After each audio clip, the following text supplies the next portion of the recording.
মৰমৰ ছাত্ৰ-ছাত্ৰীসকল পেপাৰ 40 নৱম শ্ৰেণীৰ 2024 চনৰ কোশ্চিন পেপাৰখনৰ পৰা সেকেন্ড ফেজৰ মই 76 লৈকে কৈ দিছো। আজি 77 পৰা আৰম্ভ কৰিছো।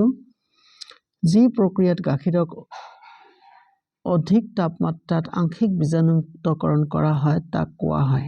কি বুলি কোৱা হয়? ইয়াত আছে পয়স্তীকৰণ, পৰিস্ৰাৱণ, তাৰ পিছত আচাৰ কৰা, তাৰ পিছত শীতলকৰণ নে কিবা আছিল, শীতলীকৰণ। ফাইন, তেনেহলে কোনটো হ'ব তোমালোকৰ ৰাইট এনসাৰ? এইটো হ'ব তোমালোকৰ অপশন 1, পয়স্তীকৰণ। ফাইন, তাৰ পিছত আহিল তোমালোকৰ 78 কি কোৱা আছে? কৈশোৰ কালত মানৱ দেহত বিভিন্ন পৰিৱৰ্তন ঘটে।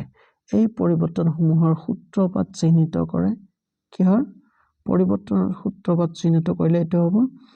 1 নম্বৰ দি আছে যৌৱন, 2 নম্বৰ দি আছে তোমালোকৰ অকাল পক্কতা, 3 নম্বৰ দি আছে কৈশোৰৰ পিছৰ, তাৰপিছত বয়সৰ বৃদ্ধি। কোনটো হ'ব? এইটো হ'ব নম্বৰ 1 যৌৱন। নেক্সট তোমালোকৰ আছে 79 কি দি আছে? ঋতুস্ৰাৱ বন্ধ হোৱা কি বুলি কোৱা হয়? মেনাৰ্স, তাৰপিছত ৰজনী বৃত্তি, আৰু কি আছে ইয়াত? জনন কোষ, ইনসুলিন। আনসাৰ কোনটো হ'ব? এইটো হ'ব তোমালোকৰ 2 নম্বৰ ৰজনী বৃত্তি। নেক্সট আছিলে তোমালোকৰ 80 কি হ'ব? কৈশোৰ কাল হৈছে। কৈশোৰ কাল কেতিয়াৰ পৰা কেতিয়ালৈকে? তাৰ মানে 5 পৰা 10 বছৰ, 11 পৰা 19 বছৰ, 22 পৰা 28 বছৰ, 23 পৰা 40 বছৰ। কোনটো হ'ব? এই 2 নম্বৰ অপশনটো তোমালোকৰ ৰাইট অপশন। 11 to 19, এইটো 2 নম্বৰটো 11 to 19। নেক্সট তোমালোকৰ আহিল 81 দুই বা ততোধিক বিধৰ শস্য এটাৰ পিছত আন এটাক একে কৃষি ভূমিতে উৎপাদন কৰা পদ্ধতিক কি বুলি কোৱা হয়? এটাৰ পিছত আনটো নহয়, এইটো হ'ব তোমালোকৰ 1 নম্বৰ দি আছে শস্যাবৰ্তন, 2 নম্বৰ দি আছে মাটি চহোৱা, 3 নম্বৰ দি আছে বৃক্ষৰোপণ, 4 নম্বৰ দি আছে অপতৃণৰ পৰা সুৰক্ষা। কোনটো হ'ব? এইটো হ'ব তোমালোকৰ 1 নম্বৰ শস্যাবৰ্তন, ক্ৰপ ৰোটেশন। নেক্সট 82 কি আছে তোমালোকৰ?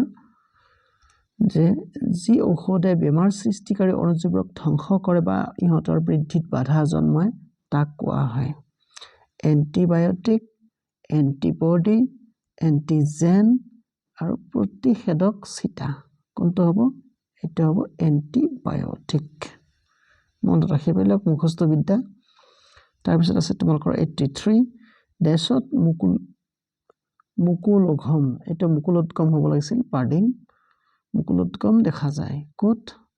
মানুহৰ ক্ষেত্ৰত ইয়াত আছে হাইড্ৰাৰ ক্ষেত্ৰত, তাৰপিছত এমিবা আৰু বেক্টেৰিয়া। কাৰ ক্ষেত্ৰত হ'ব তেন্তে তোমালোকৰ ৰাইট এনসাৰ? মনত ৰাখিবা এইটো হ'ব হাইড্ৰাৰ ক্ষেত্ৰত মুকুলোদ্গম দেখা যায়।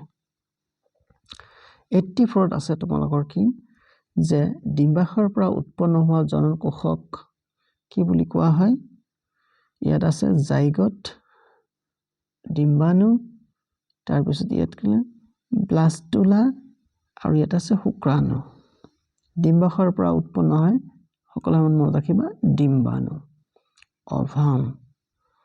ঠিক আছে, তাৰপিছত আছিলে লাষ্টলি তোমালোকৰ 85 ইয়াৰ কোশ্চেনটো তলৰ কোনটো ডিম্বজ প্ৰাণী নহয়?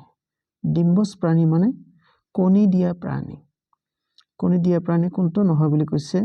ইয়াত তোমালোকৰ এটা আছে 1 নম্বৰ অপশন কাউ, 2 নম্বৰ হৈছে সিল্ক অৰ্ম, ৰেশম পলু, হয়নে? 3 নম্বৰত আছে কুকুৰা, 4 নম্বৰত আছে ভেকুলী। আচ্ছা, এইটোৰ আনসাৰ মই তোমালোকক নকওঁ, তোমালোকে কমেন্টত ইয়াৰ আনসাৰটো দিবলৈ চেষ্টা কৰিবা। আকৌ এবাৰ কৈছো, কোশ্চেনটো হ'ল এনেকা, তলৰ কোনটো ডিম্বজ প্ৰাণী নহয়?